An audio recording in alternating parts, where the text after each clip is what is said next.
Guten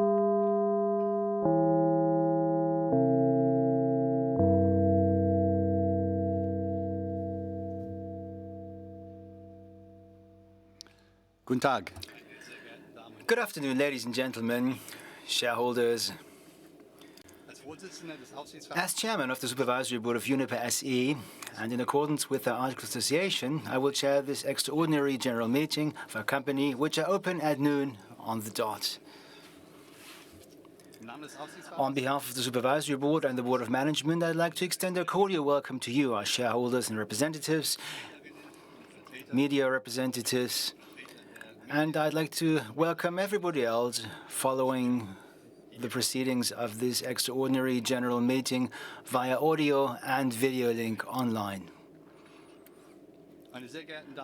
Ladies and gentlemen, as you will have gathered from the invitation to today's annual general meeting, the Management Board, with the approval of the Supervisory Board, has decided, based on the authorization in Section 17, Paragraph 2, Sentence 1 of the Articles of Association of Uniper SE, that the EGM will be held as a virtual general meeting in accordance with Section 118a, Paragraph 1, Sentence 1 of the German Stock Corporation Act, that is, without the physical presence of shareholders and their proxies, with the exception of the proxies appointed by the company at the venue of the annual general meeting.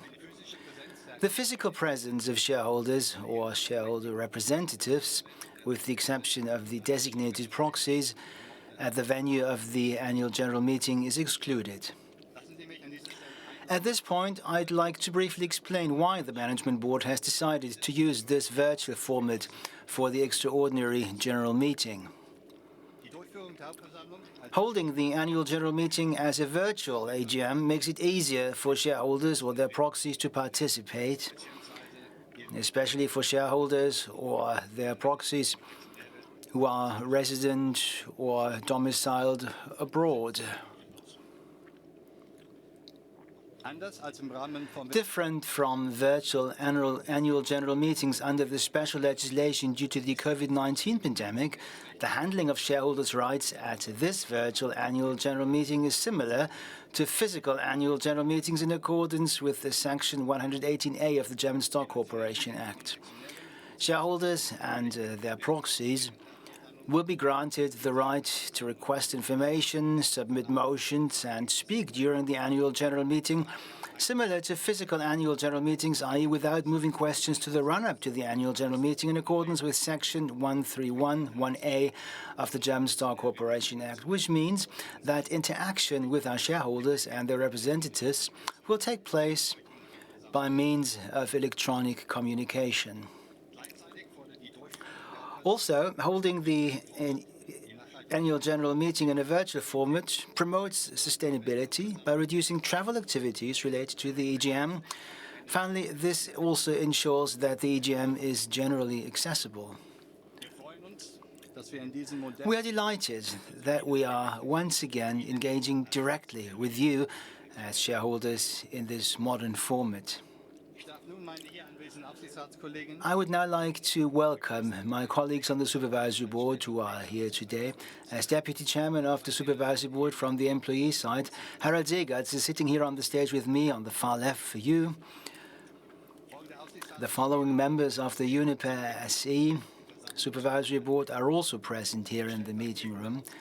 The Deputy Chairwoman of the Supervisory Board, Professor Dr. Ines Senke, Dr. Gerhard Holtmeier, Judith Buss, and Professor Dr. Werner Brinker. The other members of the Supervisory Board, Dr. Markus Schenk, Holger Seller, Magnus Nettini, Diana Kirchner, Victoria Colombe, and Immo Schlepper, are participating in the EGM by way of audio and video transmission in accordance with Section 18, Paragraph 4 of Uniper's Articles of Association. We are showing them here in the live stream, and if required, all of them can communicate with me on the stage, either individually or collectively. I'd also like to welcome the Board of Management of Uniper SE, who is fully present. Sitting next to me, new on stage, is Michael Lewis, who took office as chairman of the CEO of Uniper SE on the 1st of June 2023 and who introduced himself to you as a guest at the AGM in May of this year. Dr. Jutta Dönges, Chief Financial Officer of Uniper SE, is also present. She was with me on stage at the AGM in May of this year. Holger Kreetz, Chief Operating Officer of Uniper SE, is also present on stage. He already introduced himself to you back in May. Dr. Carsten Poppinger is also present. He took over as CCO on the Board of Management on the 1st of August 2023. And I would like to ask Mr. Poppinger to briefly introduce himself. Sehr geehrte Dear shareholders, I'm pleased to be able to introduce myself to you at my first general meeting of Uniper SE. As Mr. Blades just mentioned, I started my activity as Chief Commercial Officer of Uniper on the 1st of August this year. Together with my wife and my two sons, I've lived in Düsseldorf for many years, but originally I come from northern Germany, Jever. As a mathematician, I started my career at Statkraft in Düsseldorf in 2001, and then many years in risk management followed. Between 2011 and 2015, I was managing director of the Umwelt training in Vienna, EMV, where mainly dealt with the marketing of production, storage management, and the optimization of power stations. In 2015, I returned to Statkraft and built up trading and origination in all major European markets and the United States. The CCO position in such an important company like Uniper is exciting and challenging, and that is what exactly I was looking for. I'm pleased to be a member of the Board of Management now. The key reasons for my change to Uniper are mainly the versatile and diversified commercial operations, where I feel very much at home, and also in the attractive Uniper portfolio assets of traditional energy generation and gas generation, and across all the commodities, plus future-oriented business like hydrogen and others, and not least also due to the high skills of the employees of this company. That all a major strength of Uniper, and I'm firmly convinced that Uniper, in the transformation of the energy market, will be playing a key role. Thank you very much for your attention, and I wish you and us a successful general meeting.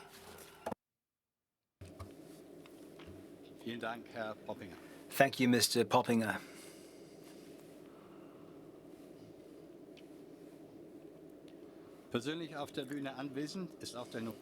The Notary Public, Dr. Armin Hausschild, is also present in person on the stage, who will notarize the minutes of today's EGM and the resolutions passed. I would like to take this opportunity to thank everyone who has contributed to the preparation and organization of this EGM. Let us now turn to the formalities governing this meeting. Let me start by giving you some additional information about the proceedings of today's EGM. We are once again offering simultaneous translation from German into English at this EGM, and you can change the language setting in the password-protected online service. I would also like to point out that neither video and audio recordings nor any other recordings of this transmission are permitted. I note that today's annual general meeting was convened in due form and time by announcement in the Federal Gazette on the 30th of October 2023, supplemented by the correction notice in the Federal Gazette on the 31st of October 2023.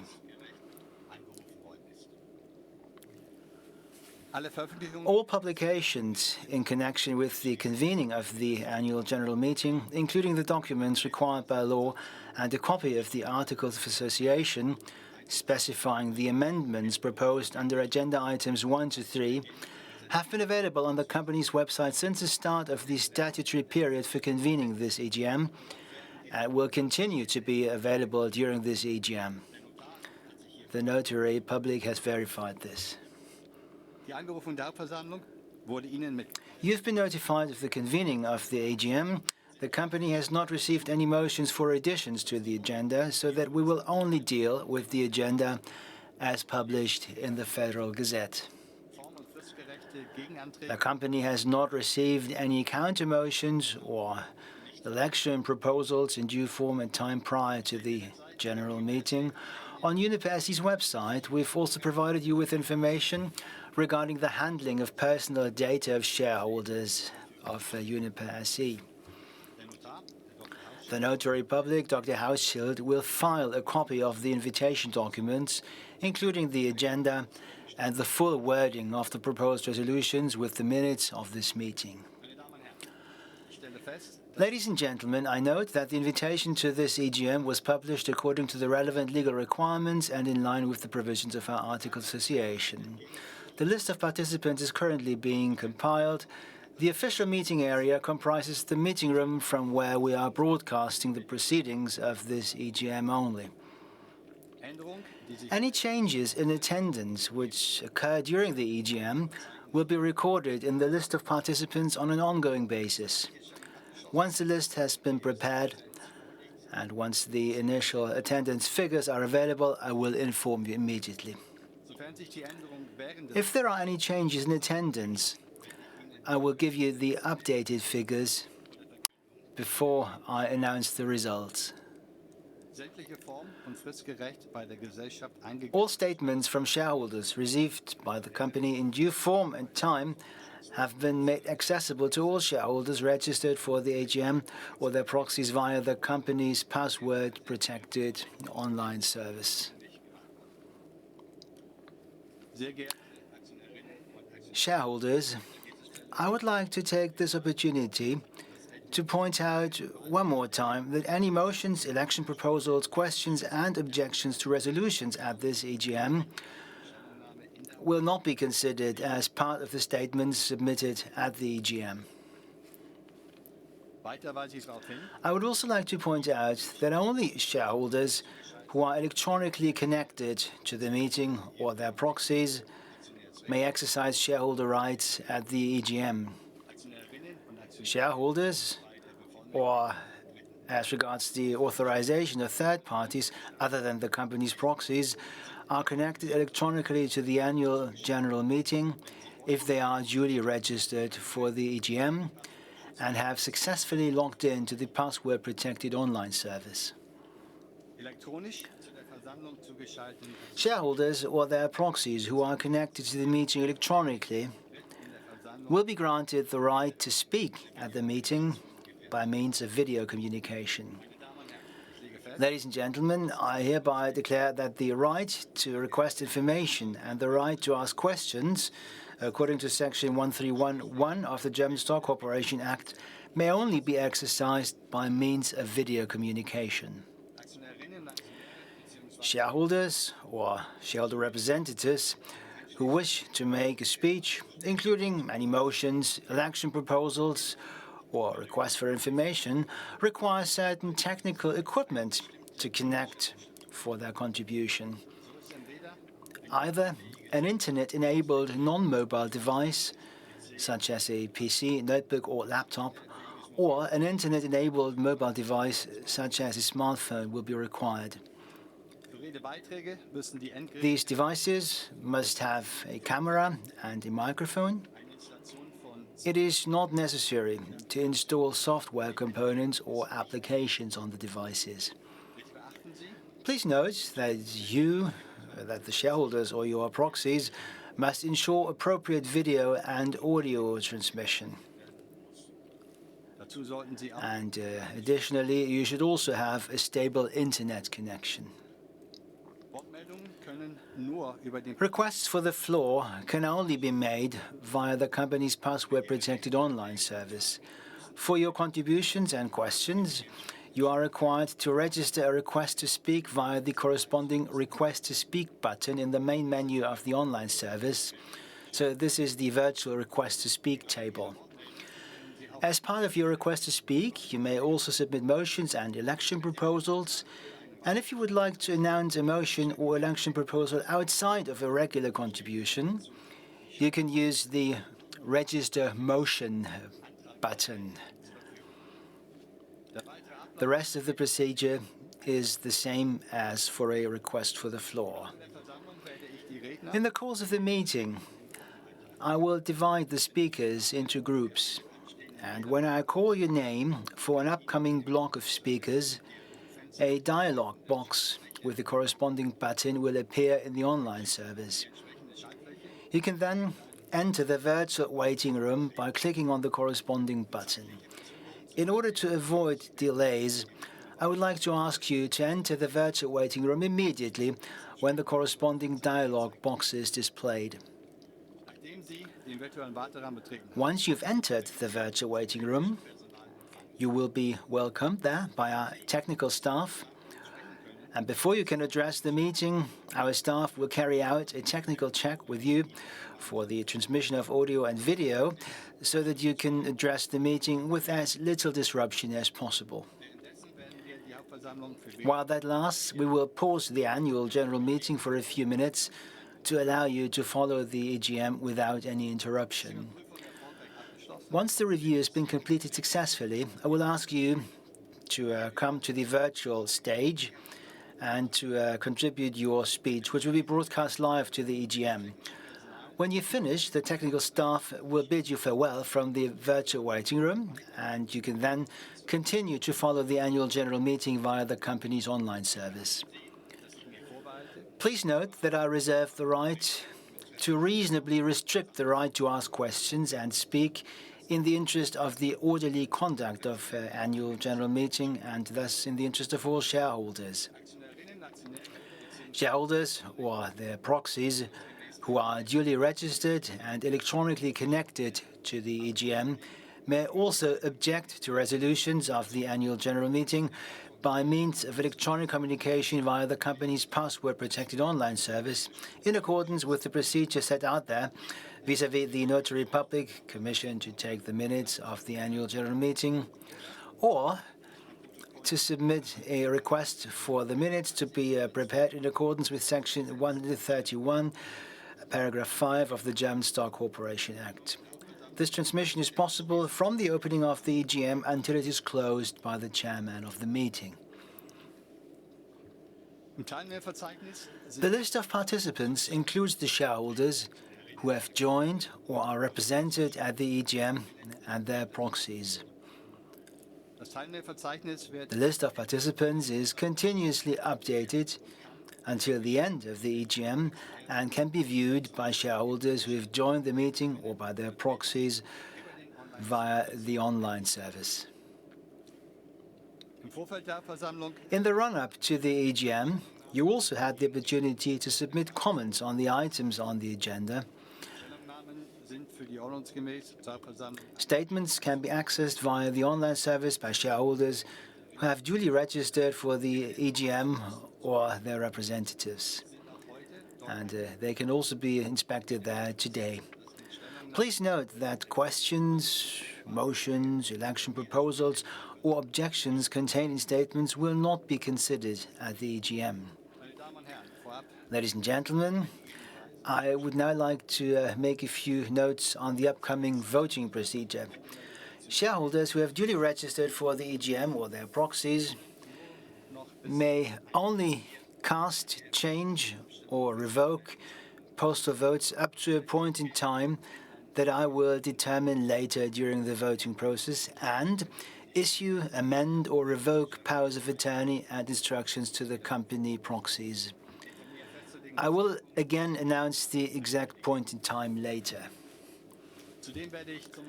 I will also remind you once again at the appropriate time to cast your vote. However, I would like to ask you already now to cast your vote in good time.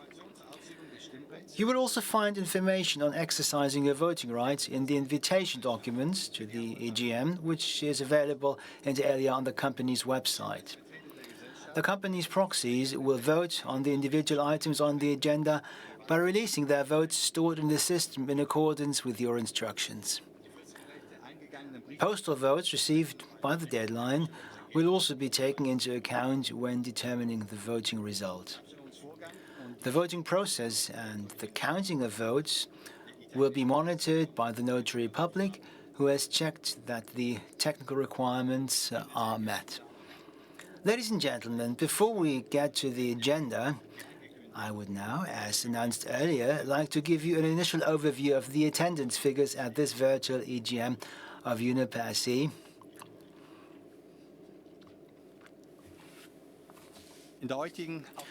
At this EGM, electronically connected shareholders and representatives amount to 8,257,607,894 shares. And this is also the same number of votes. This is a participation rate of 99.14% of the registered share capital. Additionally, we have received postal votes in the amount of 1,660,713 no par value shares. All in all, we've got 8,259,268,007 votes. This is 99.16% of the registered company's share capital.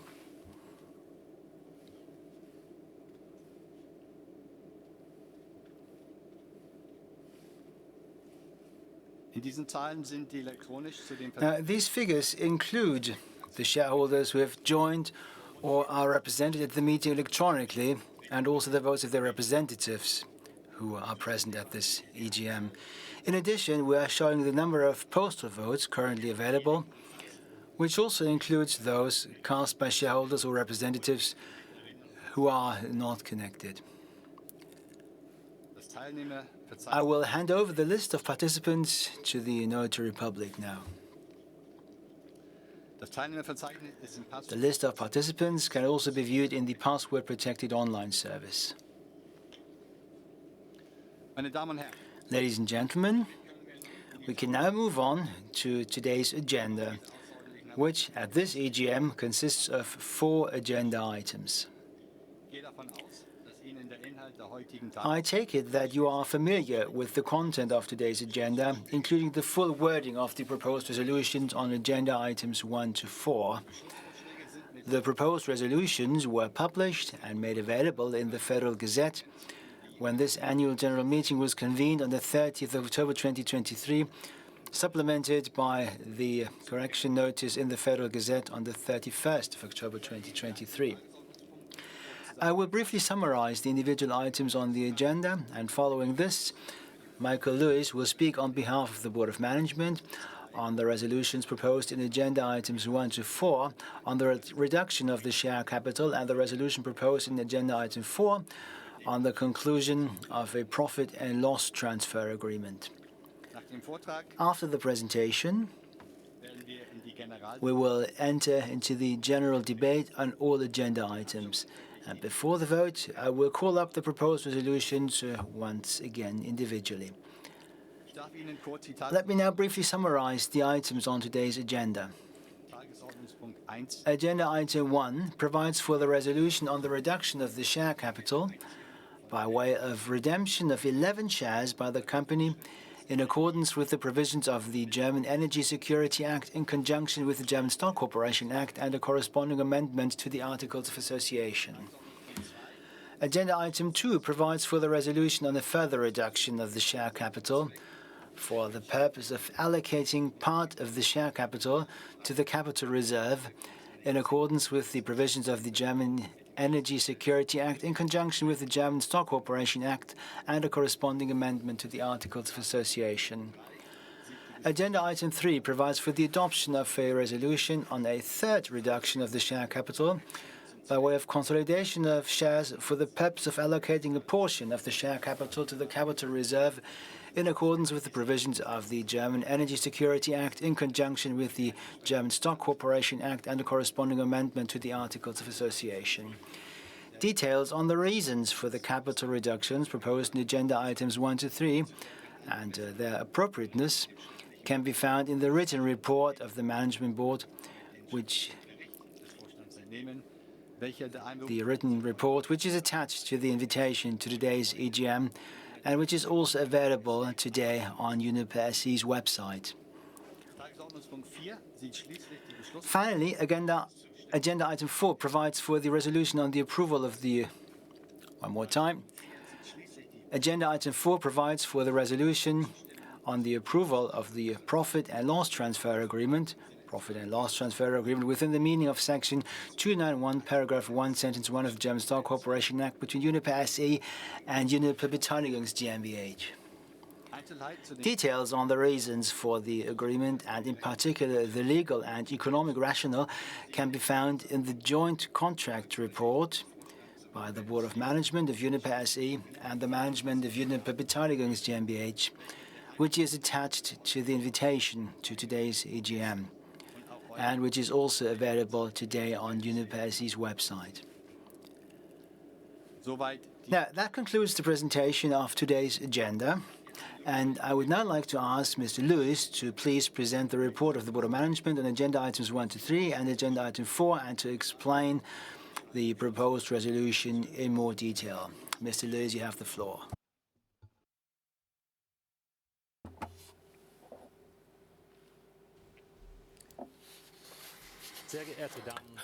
Ladies and gentlemen, on behalf of the entire Board of Management, I'd like to welcome you very warmly to this extraordinary general meeting of Uniper SE. I'm glad that you've taken the time, despite the approaching holiday season, for our affairs.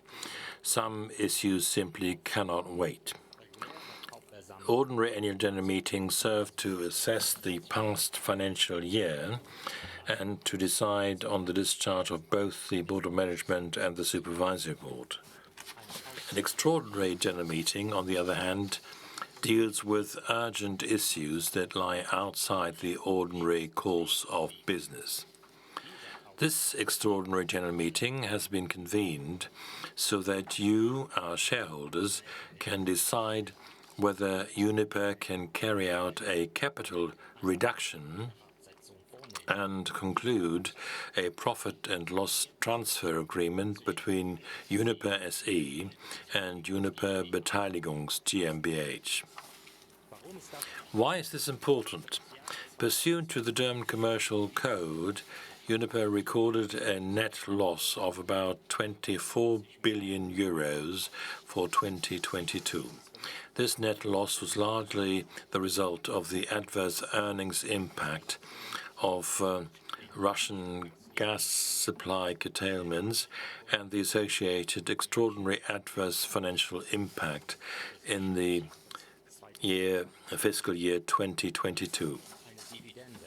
German stock corporation law, however, permits the payment of a dividend only if and after a German GAAP net loss has been fully offset. It would take quite a few years for us to offset this significant net loss only with potential future German GAAP net income. A capital reduction, on the other hand, will enable us to offset the net loss effective as of the end of 2023 as a fiscal year, and thus creating the financial conditions for potential future dividend payouts and all retained earnings. The ability to make dividend payouts in the future is a building block for making Uniper attractive to investors again. With us creating a means by which the German federal government can sell its Uniper stock in future. As you know, the German government, or the Federal Republic of Germany, is obliged under EU remedies to reduce its Uniper stake to 25% plus one share of stock by the end of 2028. Our company and the Board of Management are obliged to do everything we can to enable the German government to sell the stock it holds. You, our shareholders, know that a stock that lacks the ability to pay out a dividend is less attractive. Without the proposed capital reduction, investors would view Uniper as a company that, in the foreseeable future, is primarily engaged in coping with past losses. The measures proposed serve to turn the company's attention to the future. So how do we plan to proceed? The capital reduction will take place in 3 steps and aims to reduce our capital stock from about 14 billion euros to about 416 million euros in the future. As a first step, our capital stock will be reduced by 18.7 euros. This reduction will be effected by redeeming 11 shares of one shareholder. As a second step, we will reduce the proportionate amount of our capital stock from 1.7 euros per share to 1 euro per share. This is the statutory minimum amount for one share, and consequently our capital stock will be reduced by around 6 billion euros to around 8 billion euros. Next, we will aggregate shares at a ratio of 20:1. This will reduce the number of shares from around 8.3 billion today to just over 416 million shares. The number of shares thus will reach a level comparable to that at the beginning of Uniper. Finally, Uniper intends to conclude a profit and loss transfer agreement with Uniper Beteiligungs GmbH, a wholly owned subsidiary. The conclusion of the profit and loss transfer agreement is in the interest of a harmonization and optimization of the Uniper group, and the contract is a condition for fiscal unity in terms of income tax, and as a result of this, a combined taxation or joint taxation of the companies can be achieved. The positive and negative earnings of Uniper SE can be offset against positive and negative earnings of Uniper Beteiligungs GmbH, depending on the taxable income situation of the companies concerned. This can lead to advantages in terms of taxes and taxation. Uniper SE holds all the shares of Uniper Beteiligungs GmbH, so that no outside shareholders exist with regard to Uniper Beteiligungs GmbH. Determination of an appropriate compensation within the framework of the profit and loss transfer agreement is therefore dispensable. And for the same reason, there'll be no indemnity to be determined, and a company valuation of the companies concerned to determine an appropriate compensation or indemnity is not required. The provisions of the profit and loss transfer agreement, all of them in fact, fully correspond to the provisions usually included in intra-group profit and loss transfer agreements. Ladies and gentlemen, the dramatic events of recent years have taken their toll on our company and therefore also on you as Uniper's owners. But despite Russia's war against Ukraine, despite the lack of gas deliveries, Uniper still exists today. The German government has made this possible, for which we are and will remain very grateful. What did this assistance look like?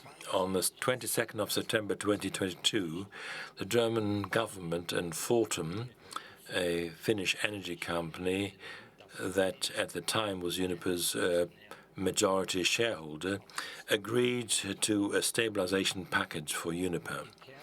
Its main components were a capital infusion of 8 billion euros and authorized capital of 25 billion euros that could be utilized as needed for specific purposes. The German government therefore agreed to provide a total of up to 33 billion euros in equity to enable Uniper to replace missing gas by buying gas in the market at very high costs and to supply this gas to its customers and thus to prevent delivery disruptions. Due to Uniper's very positive performance since the beginning of the year, Uniper utilized only a total of roughly 13.5 billion euros of these commitments. and exclusively, in fact, in 2022.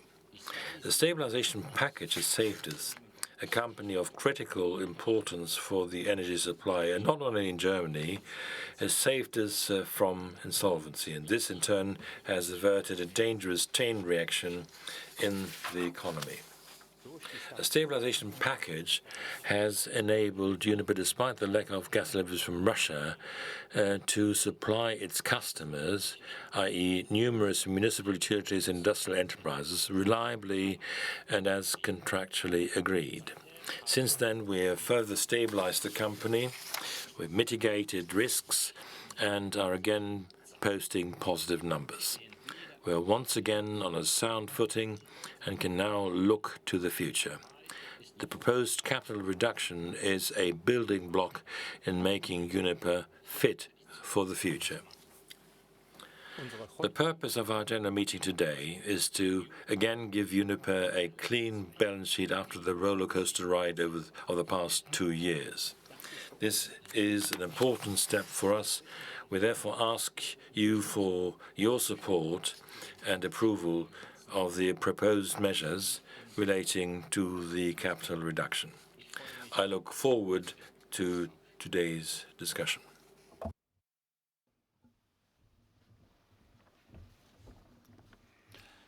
Meine sehr geehrten Damen und Herren, Ladies and gentlemen, I assume that I'm also speaking on your behalf and that you will join me in thanking Mr. Lewis for his report. meine sehr geehrten Damen und Herren, Ladies and gentlemen, now we've presented the agenda and we now close the public broadcast of our extraordinary general meeting today. I'd like to thank all viewers for their interest in our company, and our shareholders can of course continue to follow the extraordinary general meeting via the online service.